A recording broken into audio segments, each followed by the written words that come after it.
just checked, and the scratch marks on the windowsill don't match the letter opener. Yes, the gouge marks in the wood are rounder. Maria, do you have anything around the sugar house that would fit the description of a thin, rounded tool? No, not that I know of. The tree bore is the closest thing. Chief, don't you think it's odd that the killer used a boar found inside the sugar house to kill Gerald? I mean, why search for a new tool for the murder instead of simply using the one they had to pry open the window? There's getting to be entirely too many dead ends in this case. Let's double check and see if we missed anything here at the crime scene.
just not sure what those green fibers we found on the windowsill might be from. I have no idea. Let's head back to the station. Maybe my deputies made some progress on that dye.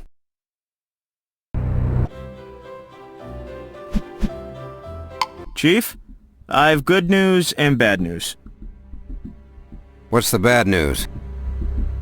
The bills found in the money clip at the crime scene can't be traced. Swell. How about the good news? We're just about to do the final tests on that dye in the syrup bottle found at the sugar house.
Looks like the syrup bottle contained a dye called number 7 red. Now that we know the exact type of dye Gerald planned to put into Maria's sap, we need to find out where it came from, and the first place to check is Nature's Gift Foods.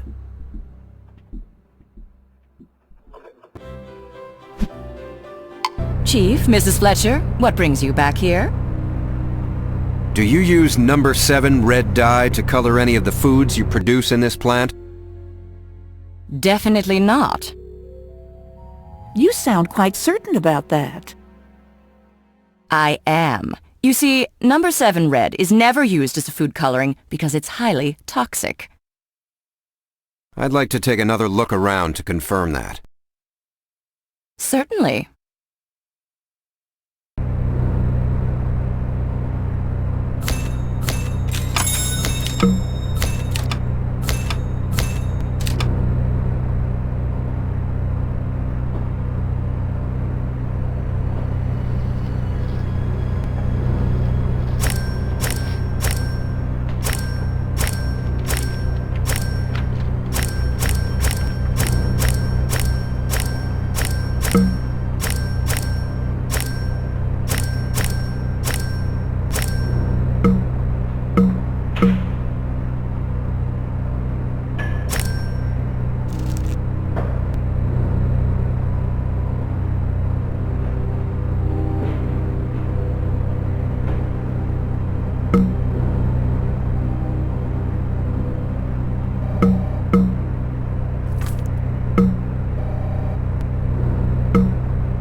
So if the dye Gerald was carrying isn't used as a food coloring because it's toxic, that makes what he was planning to do to Maria's batch of sap all the more serious.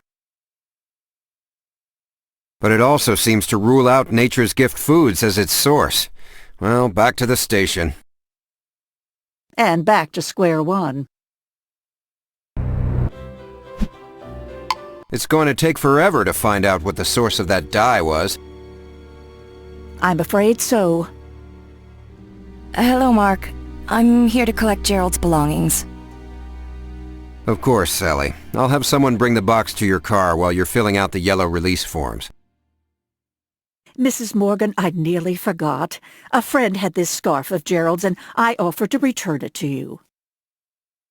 Oh, thank you, Mrs. Fletcher.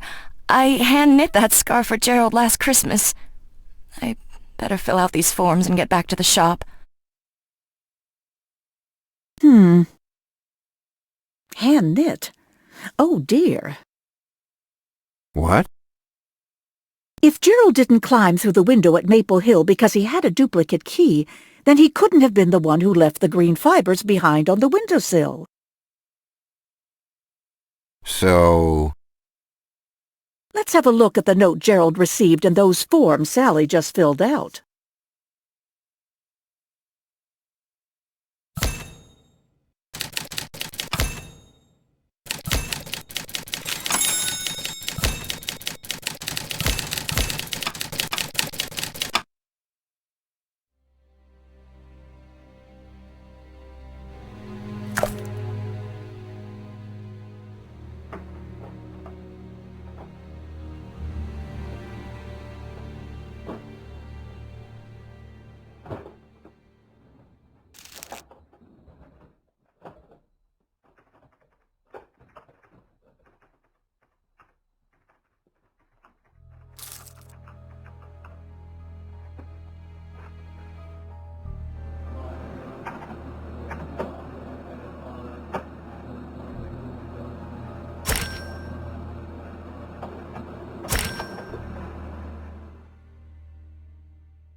There's only one logical explanation for why footprints exactly matching Sally's were found on the floor at the crime scene. Plus, the fact that Sally's handwriting matched a note telling Gerald to meet that night at Maple Hill means we ought to pay her another visit.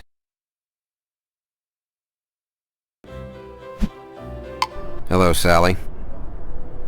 I didn't expect to see you again so soon. Any news on who killed Gerald?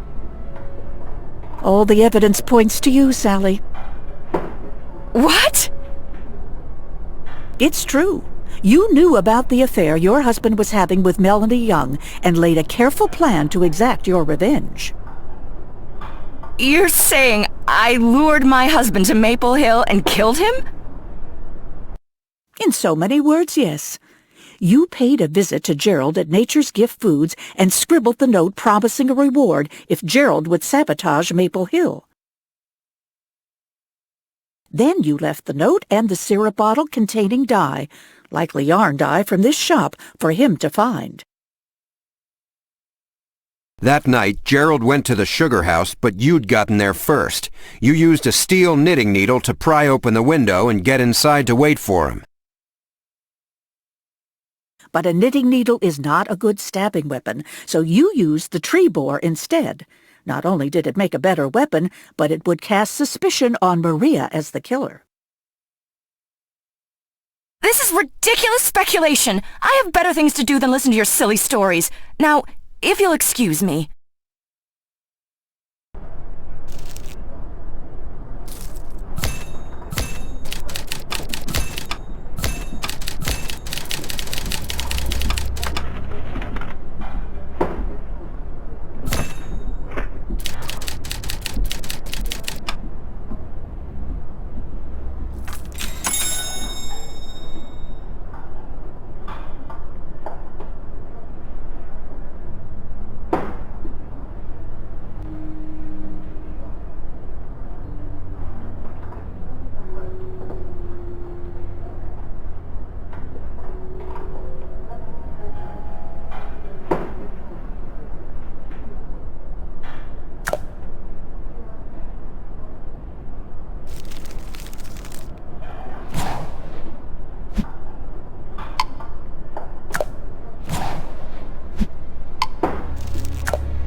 When we compare the fibers from that sweater we just found to the fibers left on the windowsill at the crime scene... They'll match. I'll save you the trouble. Sally, why would you want to kill Gerald? Because when I found out he was cheating on me with Melanie, I was furious. How did you find out? One evening, I was alone. Gerald was working late again, or so he said, so I decided to go out for coffee. At one point, I went to use the powder room, and I passed Melanie's office. The door was slightly ajar, and I saw the two of them together. You didn't confront them? I almost did, but then I thought of a better plan. One that would allow me to get even with Gerald. I set him up to break into Maple Hill and photograph him in the act of tampering with Maria's equipment. To get him fired from his new job? But when he arrived, I couldn't help but confront him about his affair. And he laughed at me. He turned to go and I lost it. I grabbed the maple boar and I rammed it in his back. Sally, I'm placing you under arrest for the murder of your husband. And this time I'm not jumping to any conclusions. Right, Mrs. Fletcher? Right, Chief. Jess, as a thank you, I'll treat you to the most decadent coffee beverage on the menu. That's very kind, Maria, but I think I'd be happiest with a simple cup of tea. Suit yourself. A double-shot mocha latte for me. Have you made any decisions about what you're going to do now? Well, this year's batch of maple sap has been ruined. After having a dead body soaking in it, I certainly can't use it to make syrup. I should say not. But I'm optimistic. My insurance should cover the loss, and Joanne Marshall and I have started new negotiations. Really? Yep, Nature's Gift Foods has a new offer on the table, allowing me to operate Maple Hill as an independent subsidiary. That sounds like it will benefit both of you very well. To sweet success. Hear, hear.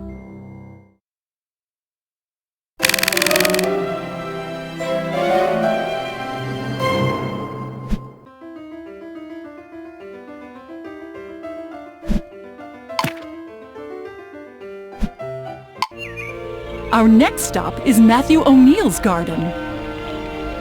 I've been looking forward to this one. Matthew has the best formal English garden I've ever seen outside of England. Too much trouble to maintain. I'll take my informal New England garden any day. Oh my God! Matthew! No pulse. He's dead. Okay, Doc, Mrs. F., let me get this straight. When the tour group came into the garden, you found Mr. O'Neill just as he is, dead in the middle of the garden with a rose in his hand. That's right, Sheriff. Any idea what he died from, Doc? I haven't the slightest idea. I better take a look around. Mrs. F., you want to stick around and make sure I don't miss anything? Certainly, if you think I can be of some help.